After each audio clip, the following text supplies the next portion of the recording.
2월 셋째 주 우리는 요한복음 9장 35절에서 41절의 말씀으로 요한복음 강해의 말씀을 계속해서 듣도록 하겠습니다. 혼밥, 혼술, 혼행, 혼캠, 혼등, 혼카스 등 1인 활동을 의미하는 줄임말들이 지금 시대에 굉장히 많습니다. 어느새 식당에서 혼자 밥 먹는 일이 부끄러운 일이 되지 않은 그런 시대를 우리는 살고 있습니다. 언제부터 이렇게 혼자 활동하는 일이 자연스러워졌을까 하고 검색을 해보니까 혼술, 혼밥이라는 말이 2016년도부터 한국 사회에서 이슈가 되기 시작했다는 자료를 발견할 수 있었습니다. 검색을 하다 보니 또 하나가 궁금해졌습니다. 왜 하필이면 2016년부터 이 혼밥, 혼술이라는 싱글들이 좋아하는, 선호하는 하나의 유행이 되었을까? 이에 대한 당시 언론 기사를 보니 이렇게 기록하고 있었습니다. 1인 가구의 증가. 2016년도를 기준으로 1인 가구만 무려 500만 명이 된 나라가 대한민국이었기 때문에 그렇게 혼밥, 혼술이 유행했다. 그리고 결혼도 이제는 필수에서 선택이라는 결혼관의 변화가 일어났고 여성의 경제력이 향상되어져서 자립도의 증가 또한 거기에 일조하고 있고 마지막으로 개인주의가 확산되었기 때문에 이 혼밥과 혼술이 2016년에 유행하게 되었다라고 기사가 기록하고 있었습니다. 유행이 2016년도라는 말이지 엄밀하게 따져보면 이미 점점점 이 유행이 고착화되고 있었다라는 것을 우리는 유추해 볼 수 있습니다. 이렇게 1인 활동의 증가는 국가적으로 볼 때 그리고 교회적으로 볼 때도 아주 긍정적이라 말할 수 없습니다. 물론 이것을 좋아하는 사람들은 개인적으로 내게 있어서 자유함이 주어졌고 그리고 결혼을 하지 않았고 자녀를 낳지 않았기 때문에 그로 인해서 경제적인 여유가 생겨서 그런 면에 있어서는 긍정적이라고 평가할 수도 있겠지만 한국 사회와 교회를 놓고 볼 때 이 1인 활동의 증가는 결코 긍정적이라 말할 수 없습니다. 세계에서 제일 빠르게 초고령화 사회로 접어들고 있는 나라가 바로 대한민국입니다. 대한민국의 인구는 점점점 줄어들고 있습니다. 그래서 지방과 농촌은 붕괴되고 있고 군인조차 줄어들어서 이제는 군인의 수가 대폭 감소했습니다. 그래서 어떤 방안을 모색하고 있습니까? 의무적으로 여군도 징병해야 한다는 목소리가 나오고 있습니다. 어린아이들이 없으니 신입생이 없으니 폐교하는 유치원, 초, 중, 고, 대학교의 숫자는 점점점 증가하고 있습니다. 교회는 또 어떻습니까? 다음 세대가 없으니 교회는 더 심각한 노령화를 마주하고 있습니다. 150명에서 300명에 이르는 교회도 유치부가 없는 실정이고 미자립 교회는 아예 다음 세대 예배가 사라진 지가 오래되었습니다. 그래서 이제 교회 존립에 대해서도 두려워하고 걱정하는 목소리가 여기저기서 터져나오고 미래에 대한 불안으로 인해서 목회 현장을 이탈해서 사회인으로 회귀하는 목사와 전도사도 점점 넘쳐나고 있습니다. 이러한 징후들을 보면 많은 사람들이 이야기합니다. 조만간에 교회도 사라지지 않을까. 이 두려움이 한국 교회를 지배하고 있다라고 충분히 말할 수 있습니다.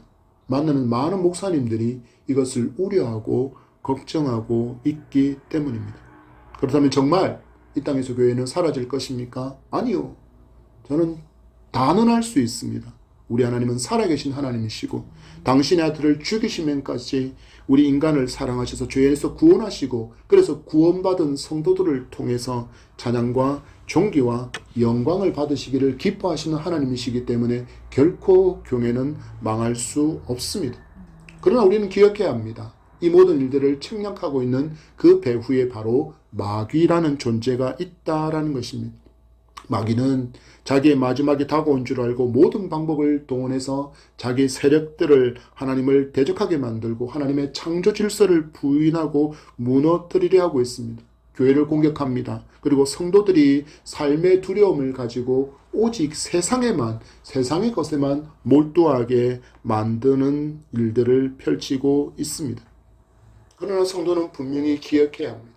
마귀는 이미 십자가에서 예수 그리스도의 그 대속의 은총으로 말미암아 그 머리가 짓밟혀져서 그는 모든 힘과 능력을 잃어버린 폐잔병에 불과합니다. 그리고 우리 주님 재림하실 때 마귀의 편에 서서 교회를 공격하고 성도를 괴롭히던 그 모든 무리 또한 마귀와 함께 지옥에 던져질 것을 믿기 바랍니다. 비록 시대의 모습이 우리에게 악이 더 성해 보인다 할지라도 결국 하나님은 승리하실 것이고 하나님 편에 선 성도는 하늘나라에 올라와 영원토록 그분과 영원토록 즐거운 삶을 살아가게 될 것입니다. 그럼 우리 주님은 천국에서만 우리를 보호하시는 주님이십니까? 아니요. 이 땅에서 살아가는 동안에도 그분은 우리의 보호자가 되어주심으로 말미암아 우리의 모든 삶 가운데 동행하시는 사랑의 주님이라는 것을 우리는 오늘 말씀을 통해서 듣고 보고 확신하는 은혜의 소망의 역사가 가득하기를 축복합니다. 실로암 못에 가서 씻으라. 요한복음 9장의 말씀은 이 실로암 못에 가서 씻으라고 말씀하시는 그 맹인의 사건이 한 장을 모두 오롯이 채우고 있습니다. 실로암 못에 가서 씻으라는 주님의 음성에 평생 맹인으로 살던 사람이 눈을 뜨게 되었습니다. 그러면 무엇이 열려야 마땅합니까?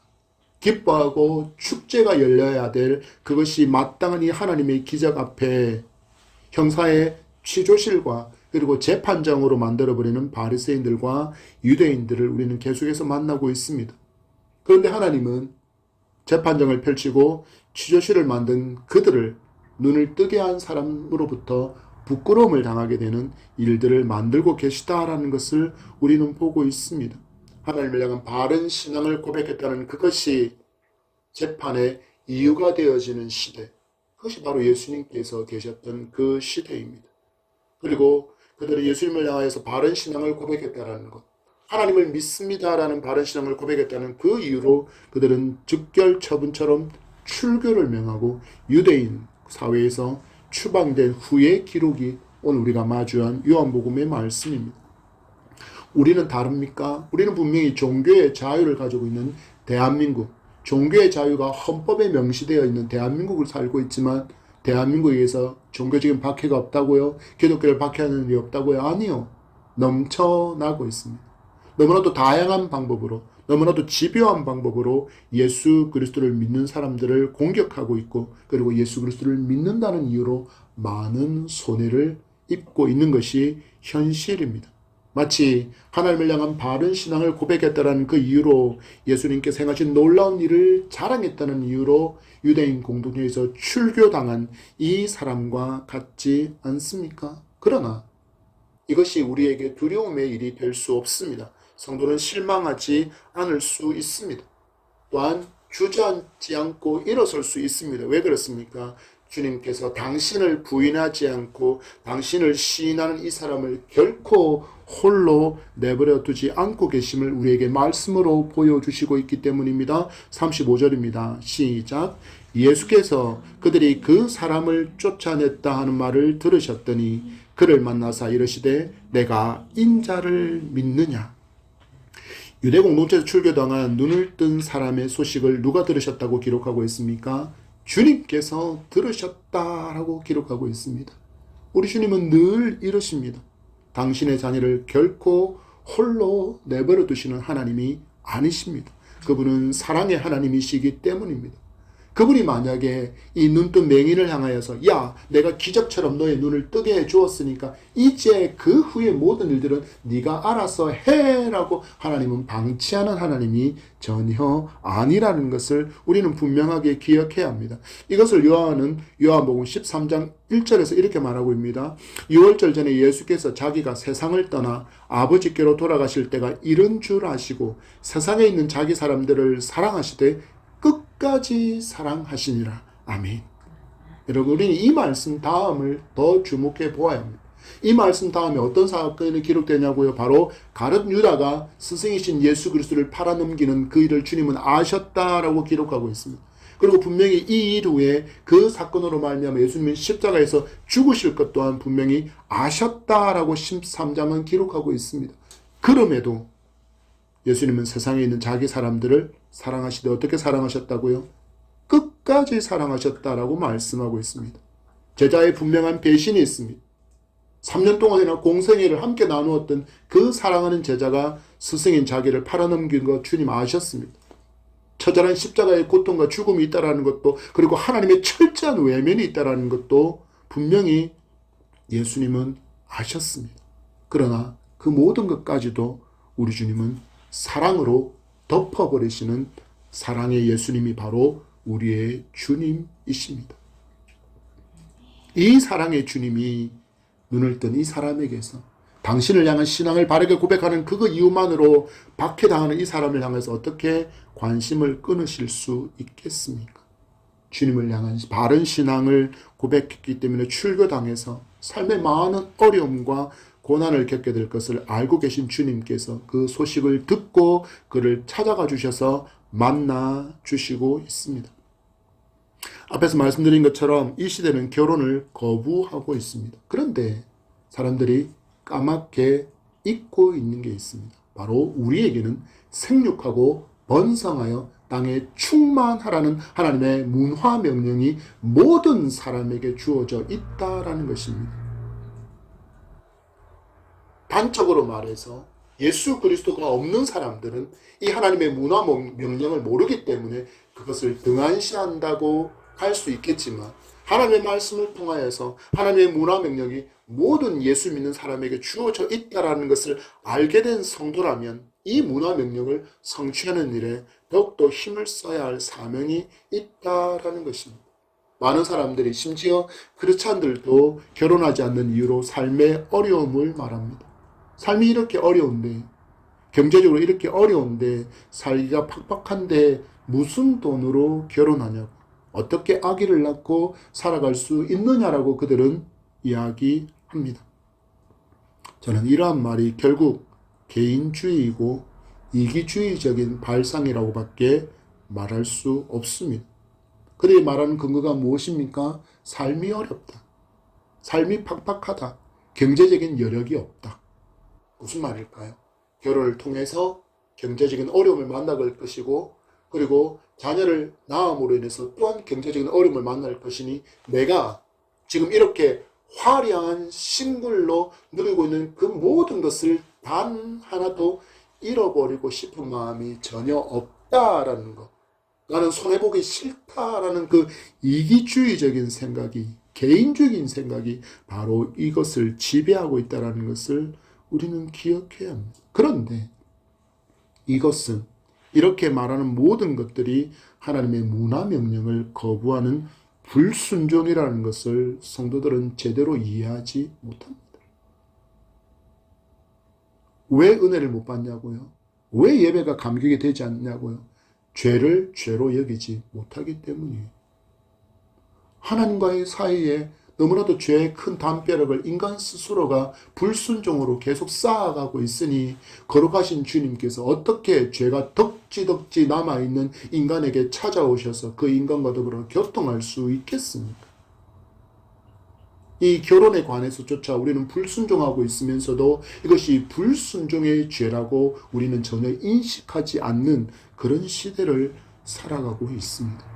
여러분, 여기 눈을 뜨게 된 사람은 바른 신앙 고백 때문에 주님께서 행하신 놀라운 이적을 자랑함으로 인해서 기독교 세력이 더 커질까 하는 그 두려움을 가진 유대교 종교 지도자로부터 살아갈 수 있는 모든 삶의 터전을 다 잃어버렸습니다. 살아갈 일이 너무 막막한 생존의 위기에 마주한 그때 주님께서 그를 찾아가 주시고 만나 주십니다. 온 우주의 주인이시고 창조주께서 이 사람을 만나고 그에게 위로하시며 그에게 바른 신앙을 가질 수 있도록 그를 주목하시고 지금 만나고 있다는 것을 우리는 기억해야 합니다. 여러분, 이 사람이 누구입니까? 바로 나입니다. 죄로 죽어있던 나를 살려주시려고, 그리고 죄로 가려진 눈을 떠서 하나님의 그 아름다움과 예수 그리스도를 통하여 우리에게 베풀어진 그 놀라운 구속의 은총을 볼 수 있도록 우리의 눈을 뜨게 해주신 그분이 누구이십니까? 바로 예수 그리스도이십니다. 나를 살리기 위해서 십자가에서 내 손 잡으시고 십자가에서 죽으신 분이 바로 예수 그리스도라는 것입니다. 이 사랑의 주님이 지금 나를 만나 주시기 위해서 말씀으로 우리를 찾아오셨음을 믿기 바랍니다. 이것이 약속 있는 말씀이기 때문입니다. 마태복음 18장 20절 말씀에 두세 사람이 내 이름으로 모인 곳에는 나도 그들 중에 있느니라. 아멘. 우리 가운데 주님이 계시다라는 것입니다. 그분은 영이시기에 우리의 육신으로 그분을 볼 수는 없지만 영이신 그분은 분명히 약속하신 그대로 이 가운데 좌정하시고 계시다라는 것입니다. 그런데 문제는 분명히 있습니다.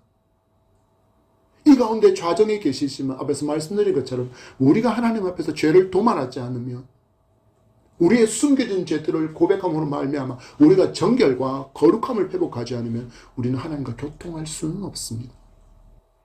그분이 임재하시기는 하겠지만 우리는 그분과 교통하지 못하게 됩니다. 예수님을 뜨겁게 사랑하고 더 뜨겁게 믿으면 세상 사람들에게서 배척당하고 손해보고 망할 것 같다라는 생각이 한국교회 성도들에게 너무 많습니다. 여러분 기억하셔야 합니다. 완성된 하나님의 나라에서 살게 될 사람들은 끝까지 믿음을 지킨 그 사람들밖에 없습니다. 이것이 모든 성경이 주장하고 있는 것입니다. 모든 성경은 분명히 그렇게 이야기합니다. 성도의 인내, 끝까지 하나님 편에 서서 세상이 어떤 사조로 흘러간다 할지라도 오직 하나님 편에 서서 그 믿음을 붙들고 살아가는 그들만을 하나님은 당신의 나라로 이끌 것이라고 성경이 분명히 말씀하고 있다라는 것을 성경은 기억해야 합니다. 그래서 성도는 이 믿음의 확신 가운데 이 구원의 확신을 가지고 살아가는 동안에 어떤 어려운 상황을 만난다 할지라도 어떤 망강한 권세를 가지고 나를 박해하는 자를 만난다고 할지라도 마주한 그 모든 상황보다도 마주한 그 위대하고 강한 권력을 가진 그 권세자라 할지라도 그보다 더 강하고 위대하고 크신 주님께서 내 편임을 믿으시기 바랍니다. 출교당한 이 사람을 만나준 주님께서 그에게 말씀하십니다. 내가 인자를 믿느냐? 주님 말씀하십니다. 이 사람을 향해서 실로암 못에 가서 씻으라는 주님의 음성만을 들려주셨습니다. 왜? 그때는 그가 맹인이었기 때문에 주님을 알지 못했습니다. 그런데 그 주님을 그는 알지 못했지만 내게 일어난 일이 하나님께로부터 시작된 일이라는 분명한 믿음과 그는 확신을 가진 사람이었다는 것을 우리는 분명히 알 수 있습니다. 자기에게 일어난 그 모든 일들을 치주하기 위해서 바리새인들이 왔을 때 그들이 질문합니다. 너의 눈을 뜨게 해준 그를 향하여 너는 그를 누구라 생각하느냐? 그때 이 맹인이 고백합니다. 하나님의 선지자, 하나님께로부터 온 사람. 여기까지 머물러 있는 것을 주님께서 안타까워하셔서 그를 만나 주시고 계신 것입니다. 주님은 우리에게서 기대하십니다. 사람이 있기를 기대하신다라는 것입니다. 그 신념, 하나님의 선지자, 하나님께로부터 온 사람이라는 그 수준에만 머물러 있으면 구원받지 못하기 때문입니다. 그래서 주님은 찾아오셔서 그에게 더 높은 신앙, 견고한 신앙을 얻을 수 있는 기회의 장을 열어주시려고 그에게 질문하십니다. 내가 인자를 아느냐? 인자가 누구이십니까? 바로 메시아이신 예수 그리스도 당신을 가리키는 언어입니다. 이 주님의 질문에 말씀을 원어상으로 보면 이 사람의 마음에 불이 붙은 듯한 그런 반응이 일어나고 있음을 우리는 볼 수 있습니다. 왜입니까? 그 말씀하시는 음성이 실로암 못에 가서 씻으라고 말씀하셨던 바로 그 음성이라는 것을 이 맹인이 알아차렸기 때문입니다. 여러분, 맹인이 어떤 기관이 제일 많이 발전합니까? 귀가 제일 많이 발전합니다. 눈에 보이지 않으니 귀로 들어야 하기에 그에게 있어서 어마어마한 능력이 귀로 집중되게 있습니다. 그래서 실로암 못에 가서 씻으라 말씀하신 주님의 음성은 결코 그가 잊어버릴 수 없었습니다. 그런데 그 음성이 들려옵니다. 내가 인자를 믿느냐? 그래서 그가 질문합니다. 주여, 그가 누구시오니까? 내가 믿고자 하나이다. 나의 눈을 뜨게 해준 하나님의 선지자, 하나님께로부터 온 사람이라는 신념이 이 사람에게는 있었습니다. 그러나 이 신념만으로도 그는 종교 지도자들의 억압에도 굴하지 않고 오히려 눈을 뜨게 해준 사람들을 알지 못하는 종교 지도자들의 눈먼 것을 지적했던 사람이 바로 이 사람입니다.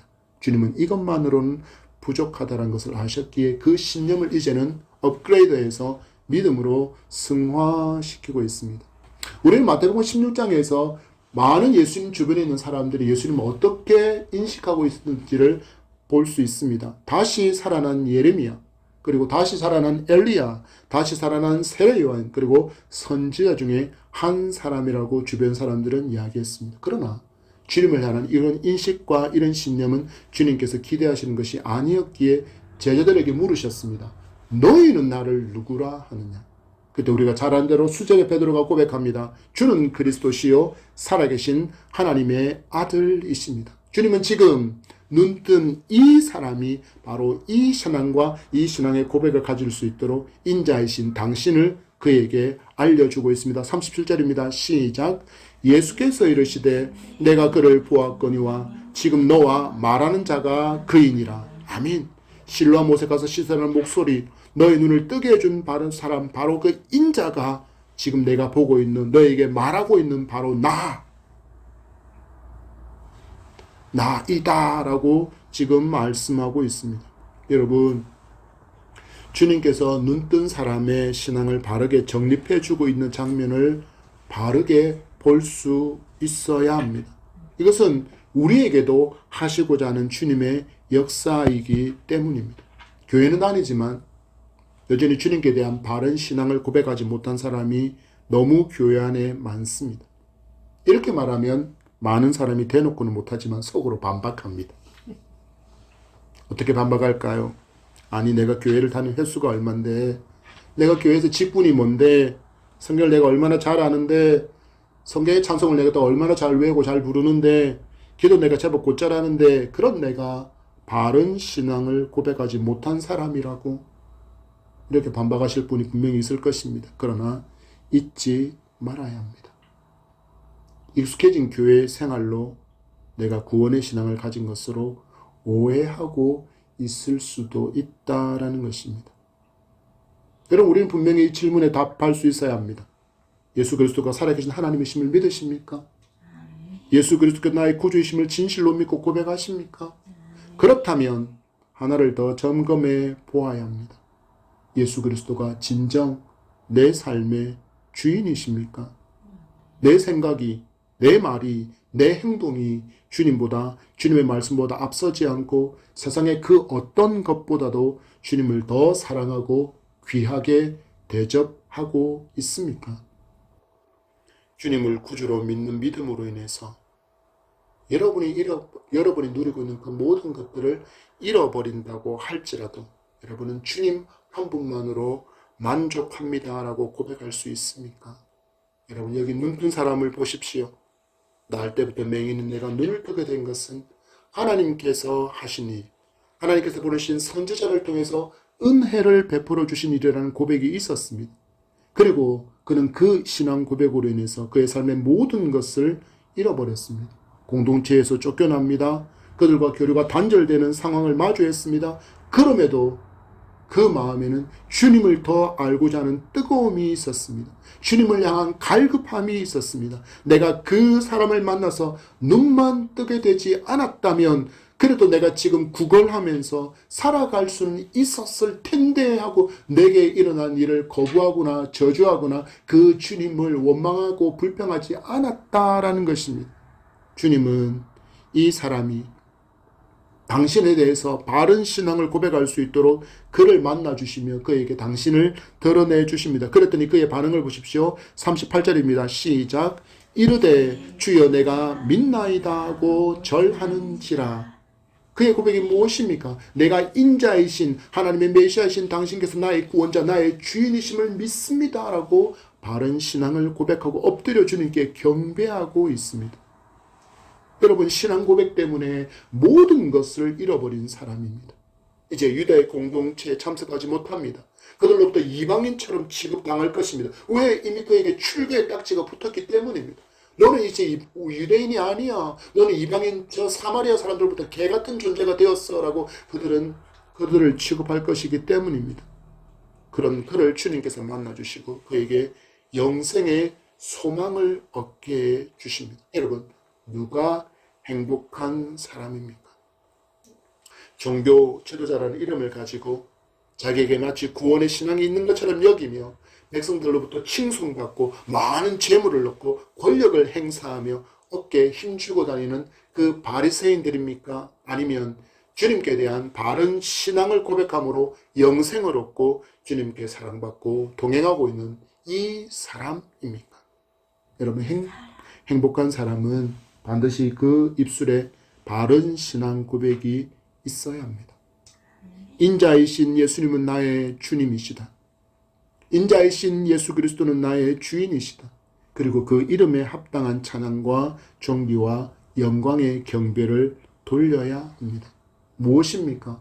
우리에게는 마음의 무릎 꿇음이 있어야 하고 외적으로 주님께서 나의 주인이심을 고백하는 무릎 꿇음 또한 삶 가운데 일어나야 합니다. 이것이 주님께서 기대하시는 신앙의 모습이기 때문입니다. 마가복음 7장 6절에 이렇게 말씀합니다. 이르시되 이스라엘과 너희 외식하는 자에 대하여 잘 예언하였도다. 기록하였으되 이 백성이 입술로는 나를 공경하되 마음은 내게서 멀도다. 주님께서 종교 지도자를 향하여 주신 음성 가운데 외식이라는 단어가 등장합니다. 이것은 겉으로는 하나님과 매우 가까운 사람처럼 보이나 그 실상은 하나님이 없는 사람을 칭하는 주님의 경고의 단어가 바로 외식입니다. 여기에 대해서 이 외식의 본질적인 의미는 연극에서 극중 인물을 연기하기 위해서 배우가 가면을 쓰고 연기하는 그 모습을 말할 때 외식이라고 말했습니다. 무슨 말입니까? 주님을 믿는 척은 하고 있지만 실상 그에게는 주님께 대한 바른 신앙의 고백이 없는 사람, 심지어 주님을 믿지 않는 사람이라는 이야기입니다. 하나님이 없는 사람을 주님께서 판결하시는 단어가 바로 외식입니다. 그리고 이 사람들의 특징에 대해서 주님이 이렇게 말씀합니다. 입술로는 나를 공경하되 마음은 내게서 멀도다. 입술로는 세상에서 제일 예수님 잘 믿는 사람 같습니다. 교회 보면 그런 분 꼭 계시죠, 그죠? 자기가 세상에서 제일 예수님을 잘 믿는 것 같아요. 그런데 그 마음에 주님을 주님으로 인정하지 않고 있다는 것입니다. 몸은 여기 있는데 마음은 콩밭에 가 있다라는 것입니다. 우리 주님의 음성을 우리는 기억해야 합니다. 예배하는 사람을 향하여서 영과 진리로 예배하라 말씀하셨습니다.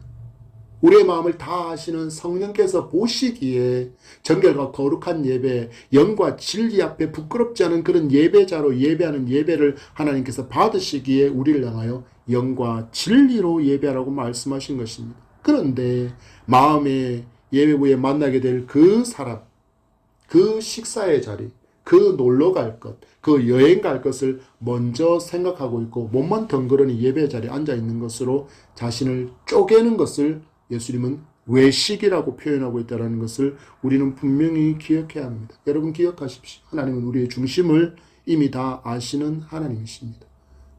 그분께 숨길 수 있는 것 없습니다. 그분께 속일 수 있는 어떤 방법도 없습니다. 이 하나님께 예배하는 우리는 바른 신앙과 함께 하나님의 영광스러운 때 합당한 존귀, 찬양, 영광을 무릎으로 돌려드려야 합니다. 왜 그렇습니까? 그분이 나의 주인이시고 나의 유일한 구원자이시며 내 삶의 유일한 소망의 이름이기 때문입니다. 바라고 원하고 여러분에게 기대하기는 이 눈뜬 사람과 같은 신앙의 고백이 있어서 가장 행복한 사람으로 살아갈 수 있는 여러분 되기를 소망합니다. 주님을 향하여 믿음을 고백하고 엎드려 절하는 그를 향해 주님께서 말씀을 이어갑니다. 39절입니다. 시작. 예수께서 이르시되 내가 심판하러 이 세상에 왔으니 보지 못하는 자들은 보게 하고 보는 자들은 맹인이 되게 하려 함이라 하시니 아멘. 우리는 많이들 주님을 향해서 사랑의 주님, 구원의 주님이라고 이야기합니다. 근데 주님께서는 눈뜬 맹인에게 이야기하기를 나는 심판하러 이 세상에 온 인자라고 당신을 표현하고 있습니다. 주님께서 행하시는 심판이 이렇게 기록됩니다. 보지 못하는 자들은 보게 하고 보는 자들은 맹인이 되게 하는 것이 곧 심판이라고 이야기합니다. 이 말씀은 이사야서 6장의 말씀의 인용입니다. 제가 읽어드립니다. 6장 9절과 10절입니다. 여호와께서 이르시되 가서 이 백성에게 이르기를 너희가 듣기는 들어도 깨닫지 못할 것이요 보기는 보아도 알지 못하리라 하여 이 백성의 마음을 둔하게 하며 그들의 귀가 막히고 그들의 눈이 감기게 하라. 염려하건대 그들이 눈으로 보고 귀로 듣고 마음으로 깨닫고 다시 돌아와 고침을 받을까 하노라 하시기로. 아멘. 여기서 말하는 망하는 인생을 주님은 이렇게 표현하고 있습니다. 하나님의 말씀을 듣기도 하고 보기도 하는데 깨닫지 못하고 알지 못하는 사람들이 바로 망하는 자들이라고 말씀합니다. 그 이유를 이사야는 10절에서 이렇게 말씀합니다. 백성의 마음이 둔해졌다. 여기서 둔하다라는 말은 살이 디룩디룩 쪄서 기름이 뒤덮고 있는 상태라는 뜻입니다. 우리 혈관에 기름이 찌면 어떤 일이 일어납니까? 혈관이 막히죠. 고혈압 환자가 되고 그리고 혈관이 터져서 뇌출혈을 겪기도 합니다. 이런 상태라는 거예요. 백성의 마음이 둔하여서 너무나도 살이 쪄서 그들은 이야기합니다. 세상 것으로 나는 충분히 내 삶을 채울 수 있고 내 삶을 이끌어갈 수 있으니 이제 하나님이 별로 필요 없어 보입니다. 교회 가서 헌신하고 예배하는 것이 굉장히 귀찮아지기 시작했습니다. 그런데 들은 이야기는 있습니다. 하나님을 떠나면 망한다. 지옥 간다. 그건 두렵습니다. 그래서 어디에 남아있을까요? 교회에는 남아 있습니다. 그러나 그 마음에 하나님은 없습니다. 하나님 자리에 누가 올라가 있습니까? 내가 올라가 있고 물질이 올라가 있습니다. 그 상태를 주님 말씀하십니다. 마음이 둔하다. 마음이 둔하다. 그래서 주님 말씀하셨습니다. 이들이 이미 심판을 받은 자다. 이것이 성경의 엄중한 경고입니다. 우리는 성경을 너무 싹 읽는 경향이 너무 많은데 한자 한자 곱씹어가며 읽어보아야 합니다. 주님 말씀하십니다. 너희들의 마음이 둔한 너희들은 이미 심판을 받았다라고 주님 말씀하십니다. 무슨 말입니까? 죽음 후에 맞이할 심판이 아니라 이미 이 땅에서 하나님이 없이 예수 그리스도를 구주로 믿지 않는 사람은 이미 심판을 받았다라는 것입니다. 회개하지 않으면 영원히 망하는 인생, 가장 불쌍한 인생이 되고 말 것입니다. 그래서 주님이 무엇을 하십니까? 이런 불쌍한 인생들이 되지 않도록 그렇게 구약시대에 많은 선지자들을 보내셨습니다. 그런데 백성들이 들었습니까? 아니요. 그들은 선지자의 음성도 듣지 않습니다. 그랬더니 하나님께서 어떻게 하십니까? 당신이 직접 인간이 되셔서 이 땅에 오셨습니다. 그분이 바로 예수님이시고 예수님은 사랑의 주님이십니다. 그 주님께서 사랑의 주님이심을 요한일서 4장 9절에서 이렇게 고백합니다. 하나님의 사랑이 우리에게 이렇게 나타난 바 되었으니 하나님이 자기의 독생자를 세상에 보내심은 그로 말미암아 우리를 살리려 하심이라. 우리를 살리려고 보내신 예수 그리스도께서 하나님의 사랑의 증인이고 바로 증거라고 말씀하고 있습니다. 이 사랑을 거부하기 때문에 우리는 심판받습니다. 이 사랑을 외면해도 심판받습니다. 이 사랑을 알지 못하고 믿지 못하면 또 심판받습니다. 심판과 영적 맹인에 대해서 말씀하시는 주님의 말에 호시탐탐, 주님의 말을 꼬투리 잡으려고 맴돌고 있던 바리새인이 한 사람 등장합니다. 그리고 그 주님의 음성을 듣고 나서 그가 보이는 반응이 무엇입니까? 우리도 맹인인가? 40절 끝자락에 보십시오. 우리도 맹인인가? 여러분 놀랍지 않습니까? 지금 바리새인들은 예수님의 음성을 듣고 있어요. 우리처럼 하나님의 말씀을 지금 예배 시간에 듣고 있다라는 거예요. 그런데 그것들이 뭐라고 반응합니까? 우리도 맹인인가? 정말 주님의 말씀을 듣고 찔렸을까요? 아니요. 그들이 만약에 예수님의 말씀을 듣고 찔렸다면 그 자리에서 회개했을 것입니다. 그러나 그들은 반문합니다. 우리가 맹인이라고? 여기서 뭐라 말할 수는 없지만 얼마나 육두문자를 날렸겠습니까? 성경에는 육두문자를 기록하고는 있지 않지만 그러나 그들이 말하는 뉘앙스에 보면 저게 죽으려고 어쩌저쩌 하는 그런 분명한 말들이 끊임없이 쏟아져 나왔을 것입니다. 그들의 반응에 주님께서 뭐라고 말씀하십니까? 41절입니다. 시작. 예수께서 이르시되 너희가 맹인이 되었더라면 죄가 없으려니와 본다고 하니 너희 죄가 그대로 있느니라. 아멘. 여러분, 죄로 죽어 있으면서 어둠에 살던 맹인인 사람에게 하늘로부터 빛이신 예수 그리스도께서 오셨습니다.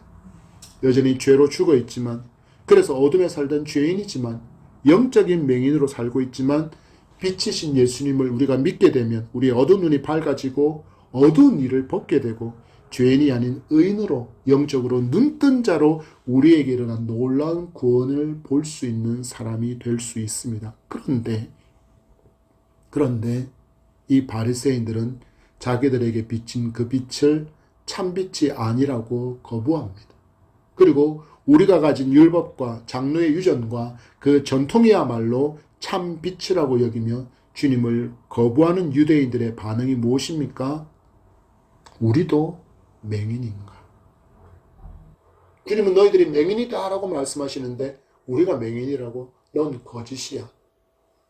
넌 가짜야 라고 지금 반응하고 있는 것입니다. 이들은 결국 39절의 말씀처럼 보는 자들이 맹인이 되는 더 깊은 어둠으로 빠져 들어가는 인생, 가장 불쌍한 삶을 살아가게 될 것을 주님께서 지금 경고하고 계심에도 그들은 그 말씀을 제대로 받지 못하고 있습니다. 여러분, 기억하시기 바랍니다.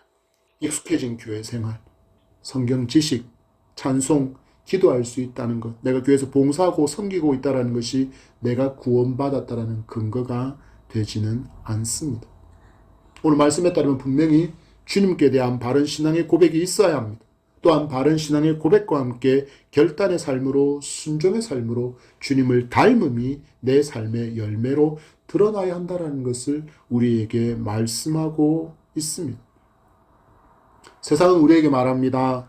이렇게 풍요로운 세상에서 예수 믿는 것 때문에 저렇게 즐거운 술도 안 마시고 담배도 피지 않고 유흥과 향락을 즐기지도 않고 성경 말씀 따라 살아간다라는 것, 이 좋은 날에 교회에 박혀서 이상한 목사의 설교나 잔소리나 듣고 있는 너희들 참 불쌍한 인생인데, 야, 그 고리타분하지 않느냐, 무슨 재미로 살고 있느냐, 그래서 이 험한 세상 어떻게 살아가겠느냐라고 마치 위로하는 음성처럼 그들은 말하지만, 걱정하는 음성처럼 말하지만 그들이 정말 위로하고 걱정하는 것입니까? 아닙니다.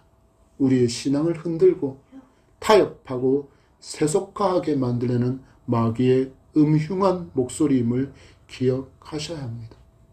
우리는 분명히 성경에 기록되어진 대로 예수 그리스도를 믿는다는 그 이유 때문에 우리는 분명히 환난을 마주할 것입니다. 그러나 담대하시기 바랍니다. 우리의 신음을 들으시고 내 모든 상황과 형편을 아시는 주님께서 예배 가운데 우리를 만나주시고 음성을 우리에게 들려주십니다. 내가 너와 함께 한다. 내가 너를 안다. 말씀을 맺습니다. 세상은 분명히 그 마지막을 향하여 달려가고 있습니다. 모든 상황이 급변하고 있습니다. 정말 정신을 못 차릴 만큼 세상이 변화하고 있습니다. 그런데 그 변화의 방향이 어느 쪽입니까? 하나님 쪽입니까? 하나님 반대 쪽입니까? 하나님 반대 쪽입니다. 하나님을 거부하고 하나님의 창조 질서를 거부하고 하나님의 말씀을 거부하고 하나님 믿는 교회와 성도를 공격하는 방향으로 모든 것들이 이제 바뀌어져 가고 있습니다. 그러나 성도는 두려워할 일이 없습니다. 왜입니까? 우리를 아시고 우리와 함께 하시는 주님은 그 어떤 자들보다 강하시고 역사의 주관자이시며 우리를 창조하신 창조의 하나님이시기 때문입니다. 또한 그분은 우리의 삶에 필요한 모든 것을 아시는 분, 그분은 전능의 하나님이시기 때문에 모든 삶의 필요를 채워주실 수 있는 넉넉함이 넘치시는 분, 전혀 부족함이 없는 하나님이 바로 우리가 고백하는 우리의 구주 예수 그리스도이시기 때문입니다.